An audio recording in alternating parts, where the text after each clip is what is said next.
In the mornings in the villages of northern France in the 14th century, adult peasants first looked not at the sky, but at the doors of the church and the tavern. There, new scraps of parchment appear, crude poems about barons who allegedly abandoned their people during a raid, about ladies holding feasts with mercenaries, about the filth of the nobility, for which punishment has supposedly come. By lunchtime, the sheets are no longer needed. The lines are retold from memory. By evening, the gossip becomes thicker than bread and paints a simple picture of a world where the upper classes live in vice and the lower classes pay for it with their last grain. Against this backdrop of hunger, debt, and humiliation, the future Jacqueries is still looking for a reason to break down the barrier between the castle and the peasant hut. I welcome everyone who is listening to this analysis. Write in the comments which city and country you are watching this video from, and what stories about peasant revolts and baronial filth you have encountered in chronicles and films. I wish you a calm but attentive listening experience, because next we will talk about how the myth of a moral protest for the honor of the lady covers up a more prosaic picture. A fiscal explosion in which leaflets about vice only ignite the already combustible soil. France in the mid-14th century was exhausted by war with England. The defeat at Poitiers, the capture of King John II, and dozens of noble prisoners turned honor into collateral and the land into a mortgaged warehouse. The ransom for the adult lords and the king was paid through new taxes. At the level of ordinances, this is formulated as the salvation of the kingdom. At the level of villages, it looks like another visit from tax collectors demanding grain, livestock, and money. In addition to the usual feudal duties, there are surcharges for war and for ransom. For the peasant, this is not an abstraction, but an empty chest and reduced seed reserves for the next year. Castles destroyed by war and mercenary troops are rebuilt at the expense of the surrounding communities. The lords, having lost part of their income, shift the burden downward. They increase corvée labor, take additional duties in kind, and strengthen penalties for non-payment. New lines appear in the registers about extraordinary taxes, and notes about special deliveries of grain and wine appear in the lists of villages. The very areas where the Jacqueries would later break out were already overburdened with payments. The peasants did not read the parchments, but they felt every new tax in the name of honor on their backs. Against this backdrop, stories spread explaining where the confiscated goods were going. They say that the lords surrender too quickly, caring only about their own ransom, that the ladies in the rear know no bounds in their luxury, that the nobles bargain with the enemy to save fabrics and silver, but not people. In later chronicles, these stories are exaggerated into legends about the corrupt nobility, which allegedly provokes the anger of the lower classes. For the peasants themselves, such stories become a way of piecing together the picture. If taxes do not provide protection, then they feed someone else's vices. Thus, the honor of the lady becomes a symbol of what they have to pay for. The main texts about the Jacqueries were written by people associated with the aristocracy. They emphasize episodes where the rebels attack castles and take revenge specifically for honor. They destroy houses, persecute the adult female relatives of the lords, break furniture and symbols of status. These scenes are presented as evidence of the brutality of the Jacqueries, as if the entire uprising was motivated solely by hatred of the nobility and a desire for humiliation. But alongside the chronicles, there are other sources: tax registers, lists of redemption obligations, documents on requisitions. They do not mention the filth of the mistress at all, but instead contain dreary figures that grow year after year in the same provinces, where the wave of rebellion will later sweep through. If you look at the map, you will see that the targets of the rebellion were not just any castles, but often those estates that were subject to particularly heavy levies and mercenary raids. Behind the loud accusations of vice lies a rather pragmatic geography. The peasants struck at those who were the closest representatives of the system of levies. Rumors of baronial vices in this picture do not create hatred from scratch, but give it a language and an image that is easy to repeat in taverns and in the square. Vulgarity becomes convenient fuel. Economic pain is compounded by a sense of moral contempt for those who demand payment for their honor without fulfilling their lordly function of protection. In later memory, the Jacqueries is often described as a flash of moral protest, diverting attention from tax tables to images of violence and insulted honor. This focus is convenient. It turns peasants into creatures driven only by envy and malice, rather than a response to systematic robbery. But documents from the same era tell a different story. Any massacre is preceded by years when the tax register grows faster than children and horses are born, when each new levy is justified by the word honor, but in reality goes to pay off debts and ransoms. It is on this layer, and not on a single sheet of paper mocking a lady, that what chroniclers would later call the Jacqueries begins to grow, a rebellion in which moral accusations and gossip merely cover up a fiscal explosion that had long been brewing in the shadows of the tax books. Meanwhile, not only rumors, but also material evidence that life is falling apart are spreading throughout the villages of northern France. There is less grain in the barns, because part of the harvest goes to feed the horses of passing troops. There is less salt and wine in the pantries, because the soldiers demand support for not setting fire to the village. On the wall of the mayor's house hangs a board with new levies, the usual corvée, the usual rent, plus a contribution to ransom a captured lord, a contribution to repair the castle, a contribution to hire a detachment to guard against those same soldiers. With each passing month, the number of lines grows. People who can read repeat the rumor. In the cities, they say that the nobility has become corrupt, that they drink, feast, and sell the honor of their ladies to strangers. But in the hands of the peasants are not only sheets of gossip, but also real lists of payments, where each new line translates someone else's captivity and someone else's luxury into their own hunger. The years leading up to the Jacobin uprising were marked by a series of defeats. At the Battle of Poitiers, which chroniclers would later call a catastrophe, the French king was taken prisoner, along with many adult nobles. They returned not simply as people who had survived disgrace, but as sources of debt. To pay the ransom, they had to sell or mortgage their land, take out loans from urban communities, and raise taxes on villages. Noble families, who until recently had been able to support themselves on rent and military spoils, were now forced to extract money from those who were already living close to starvation.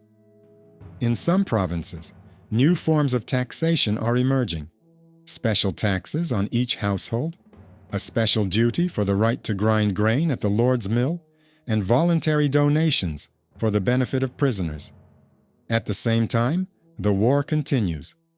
Bands of mercenaries and demobilized soldiers, left without regular pay, roam the same land that must feed both kings and peasants. In documents, they are referred to as robber companies, in villages, simply as a disaster. They extort food, wine, clothing, and sometimes money in exchange for promising not to burn and kill. For local authorities, the only way to keep them at bay is to collect more taxes, grain, livestock, silver, in order to buy the village's right to remain intact. On top of this, there were state taxes to finance distant campaigns and diplomatic treaties. All this added up to a register that grew like a tumor, with each new defeat on the front turning into a new line on the board. In the shadow of these financial lists, stories about the honor of the lady are born. In the mouths of peasants and petty townspeople, they sound simple. They say that the lords do not know how to protect their ladies, that shameful things are happening in the castles, that adult noblewomen allegedly give themselves to enemies or allies for gifts and patronage. These stories are almost never documented in court records. They live on in songs, jokes, and anonymous leaflets. But they turn out to be a very convenient language for describing what the peasant sees every day, his own helplessness. If a lord cannot even protect the honor of his lady, then he cannot protect his fields from looting, his house from arson, or his village from another requisition. Thus, the motif of someone else's vulgarity becomes a symbol of the political and military incompetence of an entire class. Urban pamphlets and oral stories, passed from tavern to tavern, pick up on this theme. Where a literate scribe can afford to hint delicately, he describes an adult lady allegedly receiving her husband's enemies in her chambers while he is held captive. Another story features a baron who, saving his own skin, abandons his fortress and family to their fate, and then demands that the peasants collect a ransom for his release. Each of these tales mixes fact and fantasy. Someone really did pay the ransom for the lord. Someone saw the castle surrender without a fight. Someone heard from third parties about the shameful behavior of adults at court. For those who live under constant pressure from taxes and raids, the details are not so important. What matters is the big picture. The nobility lives as it pleases, and those who plow the land have to pay for it. Official documents of the time tell a different story. Where songs speak of vice and honor, royal ordinances and local lists mention subsidies, additional taxes, and special levies for the ransom of captives. In one district, they register the number of households and the amount each must pay. In another, the number of measures of grain that must be sent to the fortified city. Episcopal and secular authorities correspond about how new taxes are oppressing the people, how peasants are fleeing, abandoning their plots, how villages are becoming deserted. At the same time, the same authorities continue to make accusations of disobedience and insulting the honor of the lords if anyone refuses to pay. On paper, a strange picture emerges. Moral language is almost never recorded, while figures and terms of financial obligations take up most of the lines. The Jacqueries uprising in the area between Paris and Amiens arose against this backdrop of hunger, war, taxes, and rumors. By the time the first mentions of a new peasant revolt appear in the documents, stories have long been circulating in the villages about barons who allegedly betrayed the country, left the fields open to the enemy, and allowed their noblewomen to suffer humiliation. At the same time, the royal treasury was still empty, and the regents and advisors were trying to patch up the holes with yet another set of financial measures. For the people at the bottom, the image of the dirty nobleman proved to be a convenient cover for the boiling cauldron. Internal hatred of the system of levies gathered around the figure of a specific lord and his honor. When violence begins, it is directed not at abstract tax books, but at living bodies. Groups of armed peasants and artisans, whom chroniclers would call jacks, march on castles and estates. They kill adult nobles, destroy houses, and sometimes accompany their attacks with acts of humiliation, which chroniclers would later describe as revenge for the shame caused to the ladies. These descriptions are full of blood and hatred, but lack context. The chronicles record the fact of destruction and cruelty, but not the decades of oppression and requisitions that preceded the explosion. Oral accounts of the uprising would long repeat that it was a protest against the depravity of the barons. In the account books compiled before and after the Jacqueries, something else is much more noticeable: tax increases, new land registers, attempts by the authorities to return to the old order as soon as the last rebels were executed. This is where the main gap between myth and document arises. The myth claims that the Jacqueries was primarily a moral protest, an explosion of righteous anger against the nobility, who had ceased to be defenders and turned into predators. The document shows that at its core was a fiscal explosion. Taxes, ransoms, requisitions, coercion to build fortifications, all multiplied by the devastation of war. Rumors about the lady's honor become not the cause, but the accelerant, the fuel in this mixture. They turn economic hatred into a willingness to fight and burn. The next step in history will show how quickly this energy will dissipate when royal troops and allied knights descend on the rebellion, and the tax registers return to the villages almost unchanged. The explosion, which chroniclers will call the Jacqueries, grows precisely at this intersection of tax lists and dirty stories about the honor of the lady. When people in several villages first grab pitchforks and old swords, they do not go to the tax collector or the clerk who recorded the amounts. They go to the castle of the nearest lord. The stories of the survivors all describe the same scene. The fortified house, where they used to go with tribute and bows, suddenly becomes a target. There, according to the rebels, sits the one who betrayed the country, who abandoned the fields to the enemy, who took money from them for his ransom and celebrations, who did not protect his own wife, and thus lost the right to respect. The chronicles, written by educated people closely associated with the nobility, mainly record the fury itself. They describe how groups of adult peasants and artisans invade estates, kill the owners, humiliate them physically, sometimes forcing those who are still alive to watch the destruction of their homes. These texts always emphasize the savagery of the rebels, how they allegedly enjoyed destroying the status of the nobility. There are often references to revenge for the honor of ladies, but almost never any mention of where this formula came from. Who first linked violence to this motive? For the author of the chronicle, it is convenient. It is easy to imagine that the villages rose up not because of taxes and requisitions, but because the common people suddenly wanted to judge the lords for their morals. If we look at events through the eyes of people involved in accounting, the picture is different.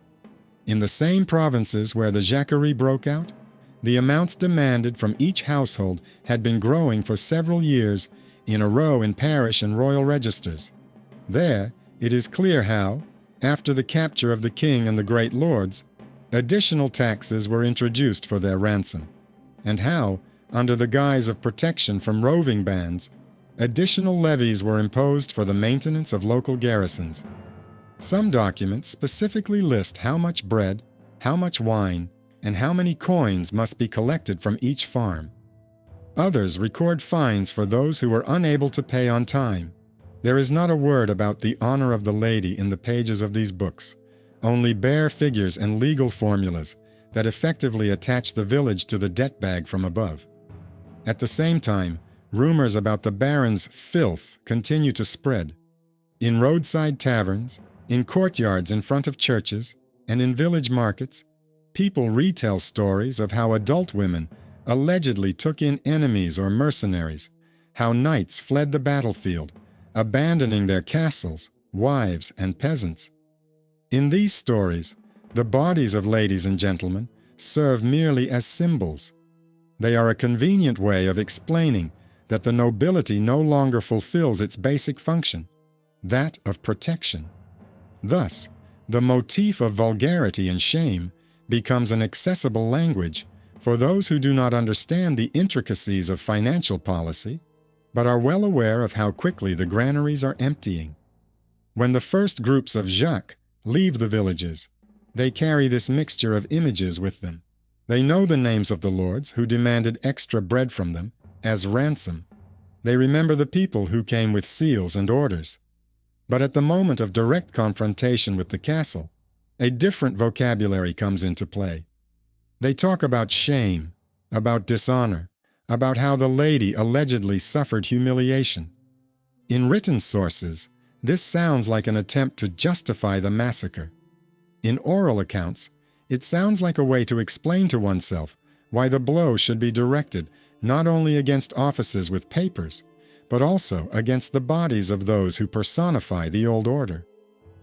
In this distorted mirror, the peasant revolt begins to look like a kind of moral protest. Soon after the suppression of the uprising, Texts appear in which the Jacqueries is described as an explosion of brutality against the noble class, under the pretext of defending female honor and faith. This is convenient for the noble chroniclers. It could be said that the peasants attacked their natural defenders because they were jealous of their lives and did not understand the true responsibility of the ruling class. The fact that many of these defenders had been squeezing money out of the villages for years to pay for the ransom and maintenance of their personal militias remains between the lines as if it were self-evident. Meanwhile, the real consequences are already hitting the same villages that rose up under the slogan of retribution. As soon as the royal power and the remaining loyal knights gather enough strength, the counterattack begins. Troops, better armed and trained in cruelty, no less than the robber companies, march along the same roads. They burn the houses of the alleged instigators and execute adult men suspected of participating in the Jacqueries, sometimes without distinguishing between those who actually took up pitchforks and those who merely tried to hide. In official documents, this is called cleansing the provinces of rebels and restoring the honor of the king and the nobility. In oral memory, it remains as a counterwave of violence that crushed the barely emerging sense of self-empowerment. It is important to note that during this counter-massacre, the blow was not dealt to the tax books. No one destroyed the registers of levies. No one revised the obligations to ransom prisoners. On the contrary, after suppressing the rebellion, the authorities recorded how many farms had been ruined, how many people had been killed or had fled, and tried to redistribute the burden on those who remained. In some places, there are records of temporary relief, but more often than not, they state that arrears must be collected in subsequent years. The very structure of fiscal pressure remains intact. Only the bodies on which this order rests change. Some of the peasants are destroyed, some of the nobles are killed, but the lists of levies continue to exist and be replenished. In this sense, the honor of the lady turns out to be a trap for both sides. For the peasants, the motive of insulted or sold honor serves as a justification for violence, which does not translate into any lasting changes. For the nobles, the motive of defending honor becomes a justification for retaliatory reprisals, which allow the system of taxes and duties to be restored almost in its previous form. The official memory of the Jacqueries will long retain the image of a frenzied mob that rose up because of rumors about the vices of the barons. In the archival memory scattered across the registers, a different, much more prosaic outline can be seen.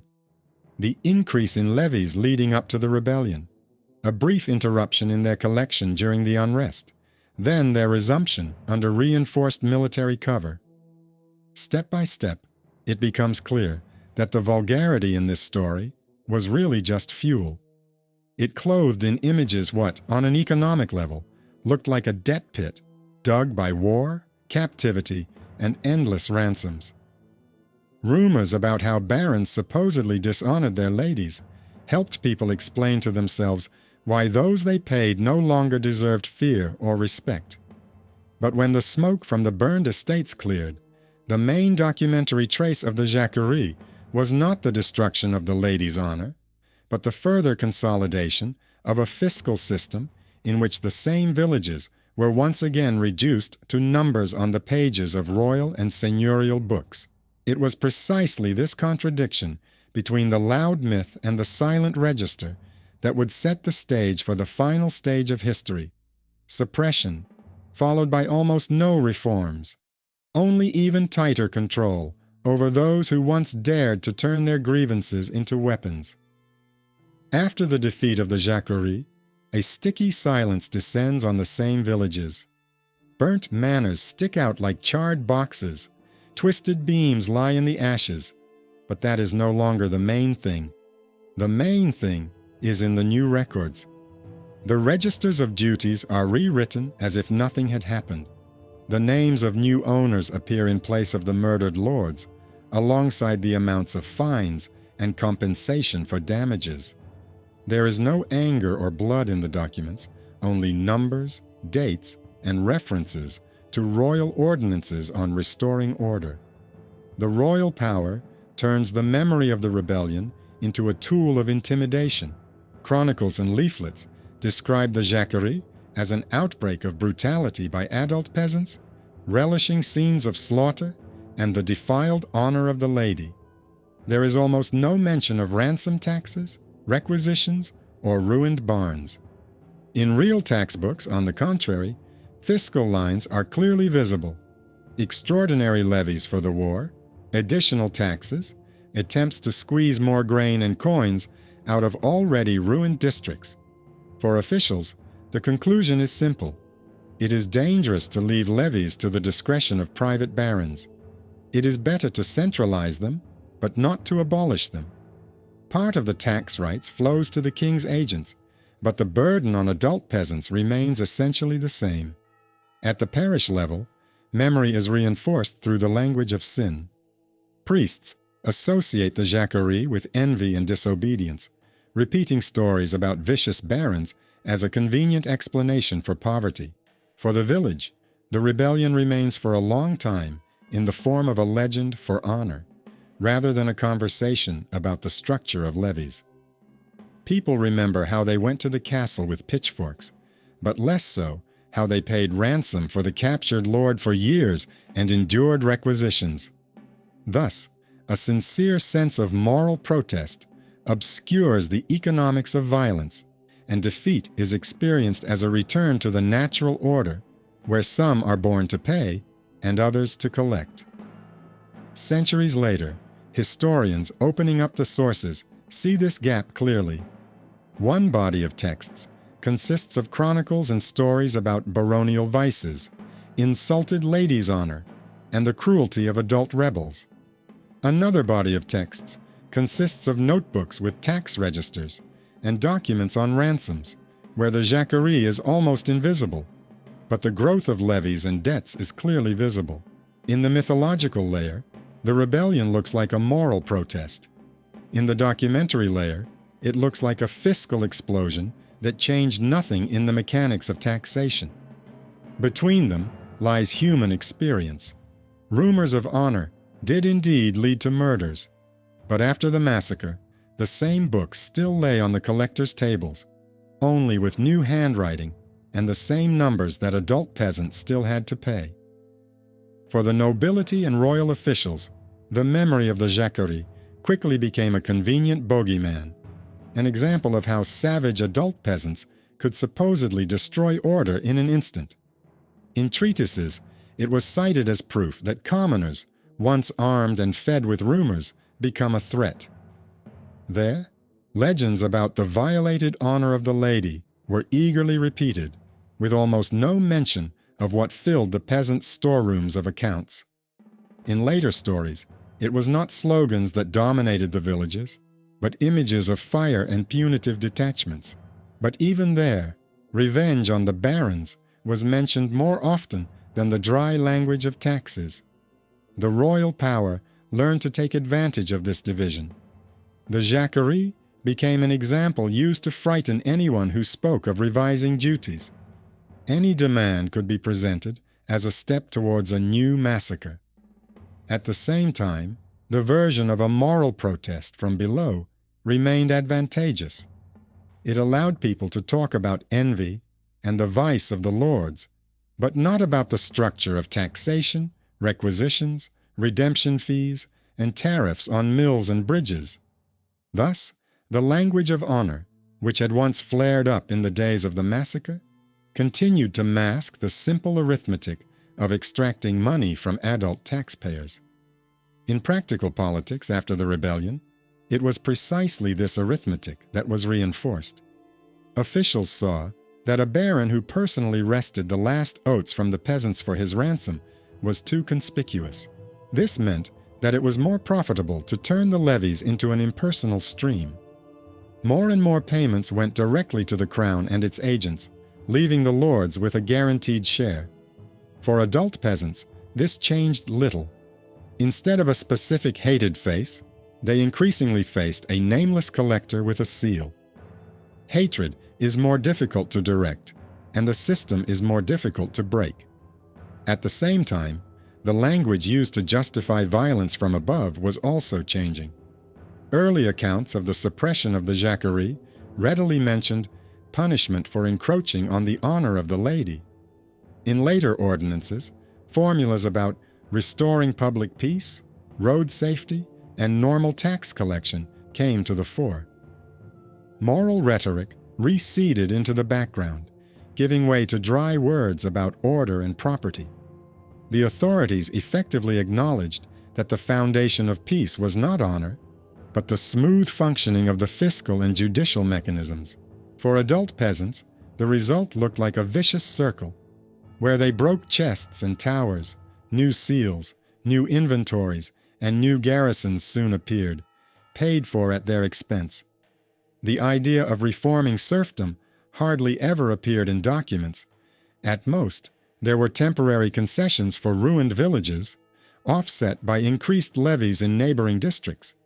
The tax map changed, but the overall burden did not, and sometimes even increased. The rebellion was a brief disruption, after which the system returned to work, slightly adjusted but not destroyed. Historians comparing chronicles and registers see this gap clearly. In the texts, the Jacqueries lives on as a terrible story of the moral collapse of the lower classes. In the tax books of the same period, there are dispassionate columns of figures showing that before and after the massacre, adult peasants paid a lot, and sometimes even more. The sheets with rumors about the filth of the nobility have not survived. They were destroyed by fire. The books in which the scribes patiently wrote down the figures have survived. The clash between these two classes reveals the main point. Rumors incite massacres under the slogans of honor, but the real form of peace is determined by what survives the rebellion and remains in the archives, the tax register, which continues to live on after those who raised their pitchforks, never waiting for their debts to be recalculated.